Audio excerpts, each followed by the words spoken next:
శిశిరం తర్వాత మళ్ళీ వసంతం వస్తుంది. ఏముంది, వసంతం తర్వాత గ్రీష్మం, గ్రీష్మం తర్వాత వర్షం వచ్చినట్టే శిశిరం తర్వాత వసంతం వస్తుంది, అందులో ప్రత్యేకత ఏముంది అనుకోకూడదు.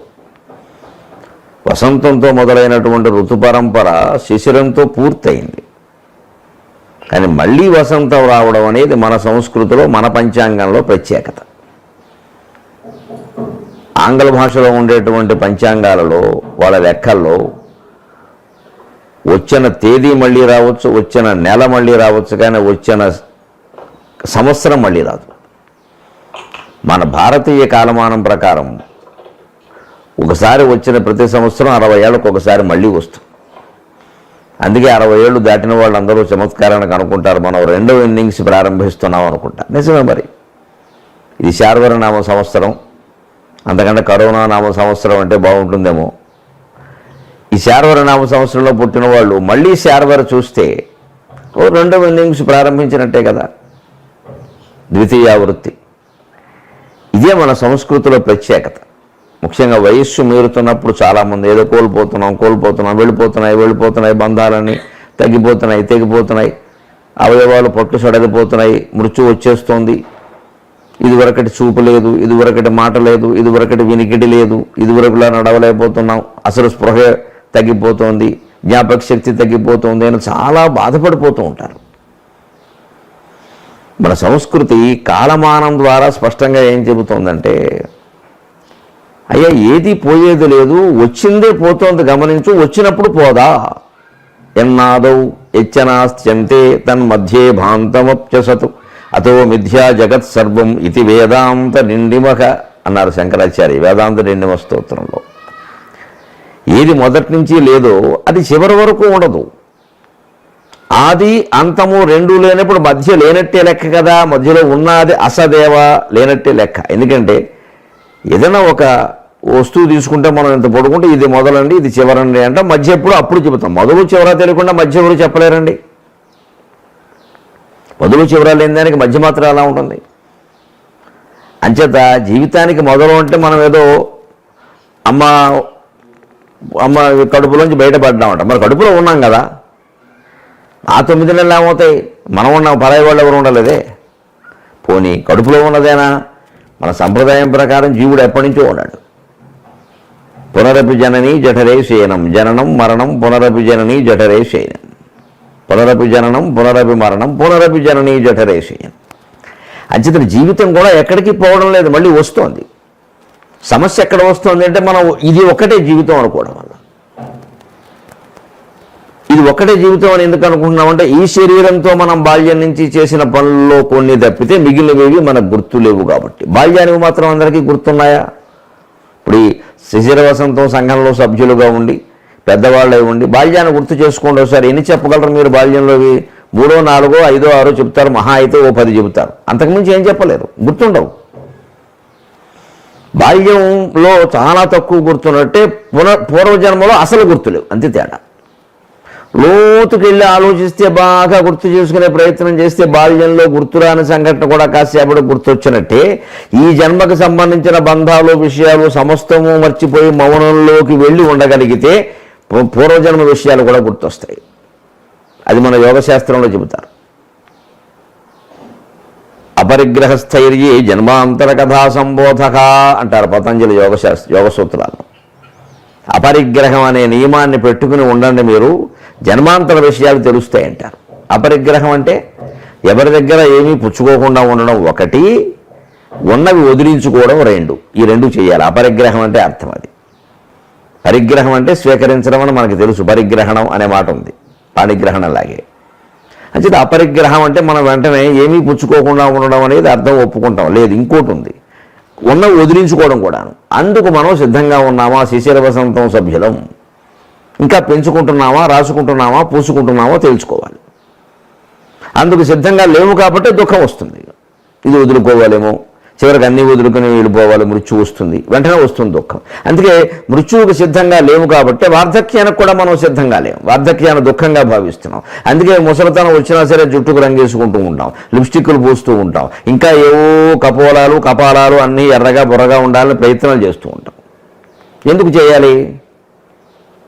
యవ్వనంలో ఉన్న కుర్రాడు 20 ఏళ్లవాడు తాను బాలుళ్ళ కనిపించాలని ప్రయత్నం చేయడు కదా. మరి ప్రౌఢ వయస్సు దాటిన వాళ్ళు, 50 దాటిన వాళ్ళు యువకుల్లా కనిపించాలని ప్రయత్నం ఎందుకు చేస్తారండి? ఆడైనా మొగైనా అజ్ఞానం అక్కడే ఉంది. బాల్యం మనకు అక్కర్లేదు. ఎందుకంటే అక్కడ ఎవరిదెవరిదో పెత్తనం, ఎవరో చెప్పినట్టు వినాలి. తల్లిదండ్రుల్లో, ఉపాధ్యాయులు, సమాజము శాసిస్తుంది. బాలుడికి స్వేచ్ఛ తక్కువ. బాల్యం గొప్పదని చాలామంది అంటారు, కానీ బాలుడు చాలా నిర్బంధాల మధ్యలో ఉంటాడు. బాల్యం చాలా దుఃఖమయం, అంత గొప్పదేం కాదు. మనకి వృద్ధాప్యానికి వచ్చాక ఇవి కష్టాలు ఎక్కువయ్యి బాది గొప్పదని అనిపిస్తుంది. ఎప్పుడూ అంతే మన జీవితం. ఉన్నది బాగుండదు, వెళ్ళిపోయింది బాగుంటుంది, వచ్చేది బాగుంటుంది. అందుకే మనది ఉన్నది కూడా బాగుండదు.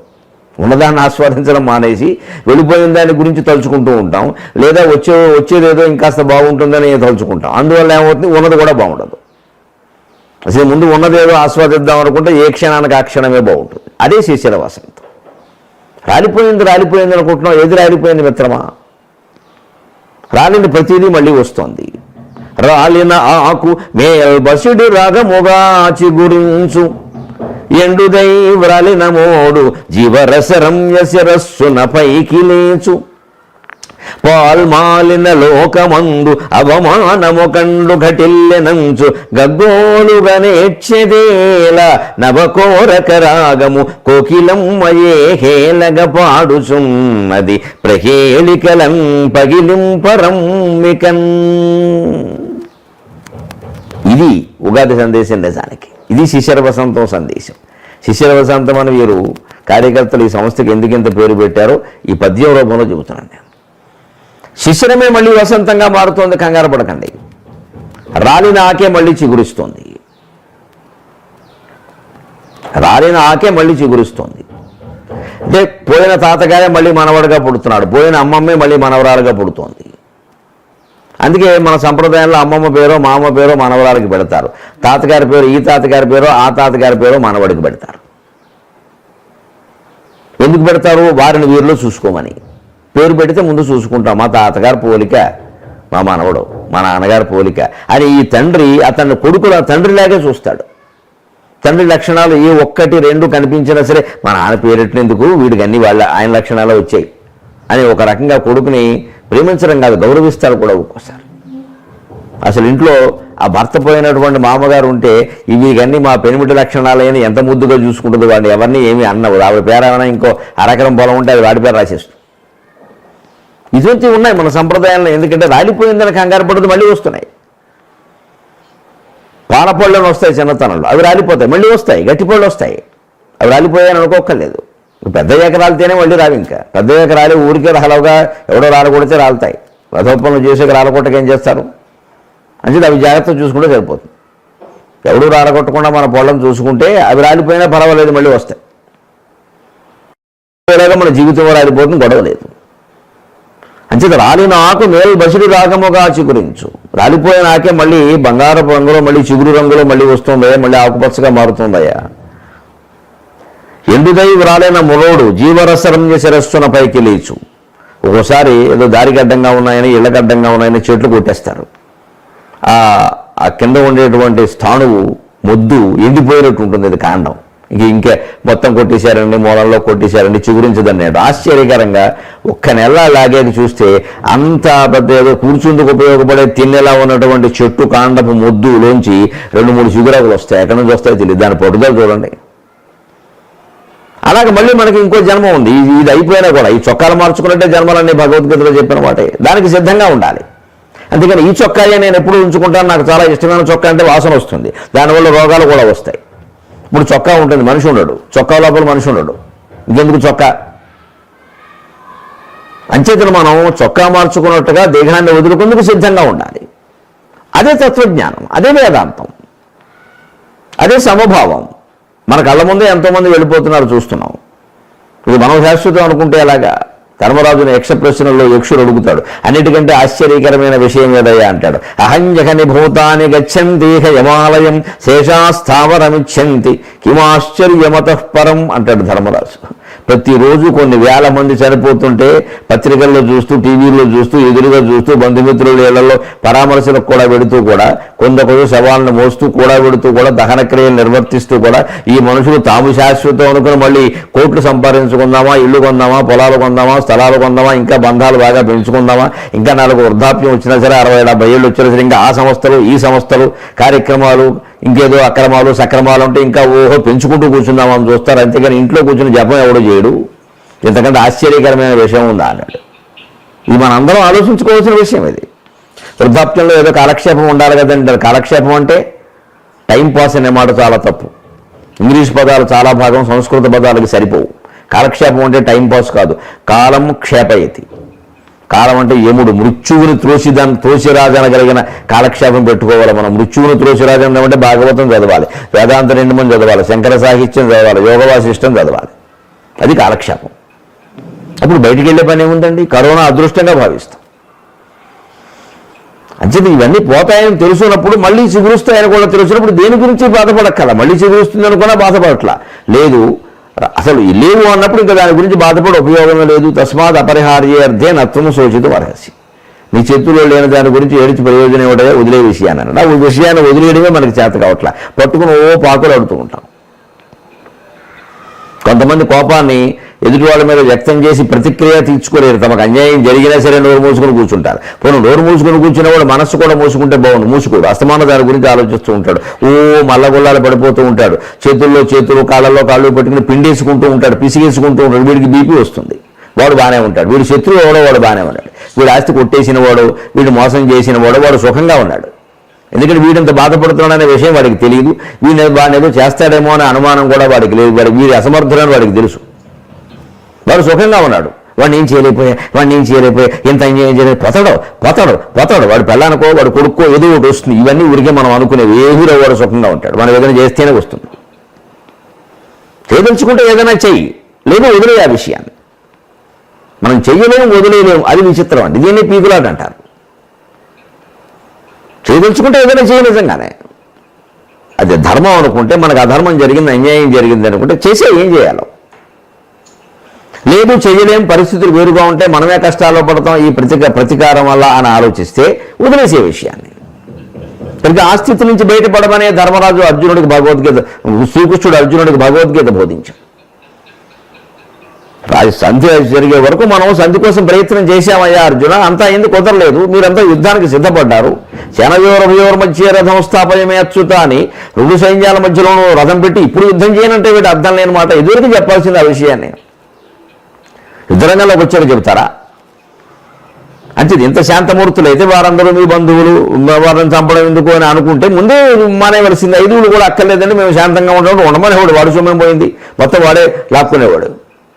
నాకు నీకు సారథ్యం చేయాల్సిన పని ఏముంది అన్నాడు కృష్ణుడు. అన్నీ సిద్ధపడి నన్నేమో రాయబారానికి పంపి, ఇంకా అలాగా ఇలాగా అర్ధరాజ్యం కూడా ఎవరు, 5 కూడా ఎవరు, అయితే వాడి సంగతి చూద్దాం. ఇన్ని ప్రతిజ్ఞలు చేసేసి ఇప్పుడు యుద్ధరంగానికి వచ్చాక మానేయడం ఏంటంటే చేతకాంతానం అంటారు. ఆ చేతకాంతానాన్ని పోగొట్టడానికి భగవద్గీత చెప్పాడు 18 అధ్యాయం. నీకు నిజంగా అహింసా దృక్పథంతో నువ్వు ఉంటే మంచిది. ఎదుటివాడు ఏం చేసినా సరే రుచిరాబేల అన్నం కంటే మేలకు భిక్ష అన్నమేనా అనుకో. సంజయుడి మాట ఖాయం చేసుకో, అడుక్కుని తిను, ఎవడొద్దన్నాడు. కానీ యుద్ధం చేస్తానని యుద్ధరంగానికి వచ్చి అవతల వాళ్ళంతా సిద్ధంగా ఉండి పౌండ్రం దధ్మో పృథక్ అని ఒకరు పౌండ్ర శంఖం, ఇంకో గుండ్రన శంఖం అన్ని మోగిస్తూ ఉంటే ఇప్పుడు నేను యుద్ధం చేయనంటే, ఇప్పుడు ఇంత కార్యక్రమం ఏర్పాటైన తర్వాత నేను ఇక్కడికి వచ్చి కూర్చుని ఏమంటే దుర్గాప్రసాద్ గారు నేను ఉపన్యాసం ఇవ్వనంటే ఏమిటది? ఒప్పుకునే ముందు ఆలోచించాలి. ఒప్పుకున్నాం కదా, ఇవ్వాల్సిందే. ఏ ఇబ్బందులు ఉన్నా ఇవ్వాల్సిందే. అంతే, ఏదైనా అంతే. అంటే మన మనస్సును మనం ఎలాగంటే వదిలేయగలమా లేదా పట్టుకుని ఏమైనా చేయగలమా? చేయగలిగితే చేద్దాం, లేదా వదిలేద్దాం. మానసికంగా కూడా వదిలేయాలి. మళ్ళీ మనసులో కూడా అనుకోకూడదు. ఇంకా ఇలా జరిగింది అలా జరిగింది ఎవరు వచ్చినా చెప్పొద్దు, ఎక్కడా అనుకోవద్దు. కృష్ణ అనుకోవడం, కృష్ణుడు చూసుకుంటాడు, వదిలే. చూసుకోకపోయినా మనం మాట్లాడడం, ఇది కావలసింది. ఇది ఉంటే శిశిరం వసంతంగా మారుతుంది. అందుకే పాల్మానల లోకమందు అవమానము కన్ను కటిల్లు నుంచి గగ్గోలుగా నేర్చేదేయాలి. ఏదో ఎవరో అవమానించారు, ఏదో అన్నారు, ఎందుకు ఊరికే వస్తావు? ఇంకోటి రేపొద్దులు పొగుడుతాడు. వీళ్ళ సామాజిక మాధ్యమాలు వచ్చాక రోజు ప్రతిదానికి పొగిడేవాడు ఉంటాడు, మనం తిట్టేవాడు ఉంటాడు. 2 పట్టించుకోవడం మానేయాలి. చాలామంది ఏం చేస్తారంటే ఎవరైనా ఏదైనా అంటే చాలా పొడుచుకొస్తుంది. పొడుచుకు రాకుండా ఉండాలి అంటే ప్రశంసలు కూడా వినకూడదు. ప్రశంసల వరకు చూసి విమర్శల వరకు చూడకుండా ఉంటే కుదరదు. రెండు ఒక చోటే ఉంటాయి. రెండిటికి తట్టుకోవాలి. ఎందుకంటే ఆ పెట్టే వాళ్ళ వయస్సులు ఏమిటో, మనస్సులు ఏమిటో, స్త్రీ పురుష భేదాలు ఏమిటో, చదువుకున్నారో లేదో ఏం తెలియదు, ఏదో ఒకటి పెడుతూ ఉంటారు. వాళ్ళకి తోచింది. ఇంత చక్కని ప్రసంగం అక్కడ చేస్తుంటే ఎవడో ఏం చేస్తాడు, కావాలని నచ్చడం, ఆ చెప్పేవి లేవా సోది అంటాడు. అయిపోయా అంత. అదేనా గరికపాటి వారికి నిర్వచనం. వీడు శోధనగానే మనం మానస్తాం. అక్కడ మనం ఏమిటో మనకు తెలియదు. వీడు చెప్పాలా మనకి సోదో సంహిత. ఇవి పట్టించుకోకూడదు. అవి అలాగే ప్రశంసలు పట్టించుకోకూడదు. విమర్శ వద్దనం, ప్రశంస కూడా వద్దు. ఇంకొకరు ఎవరు అసలు మీలాంటి వాళ్ళు లేరండి, మీరు లేకపోతే ఏముంది అంటారు. అది కూడా కృష్ణార్పణం. ఎందుకంటే అది గర్వాన్ని కలిగిస్తుంది. మంచిది, రెండు చూడకపోవడమే ఉత్తమం. ఇది వేదాంతం. ఇది వంట పట్టించుకుంటే శిష్యునితో మనం ఆగిపోం, వసంతంలోకి వెళతాం.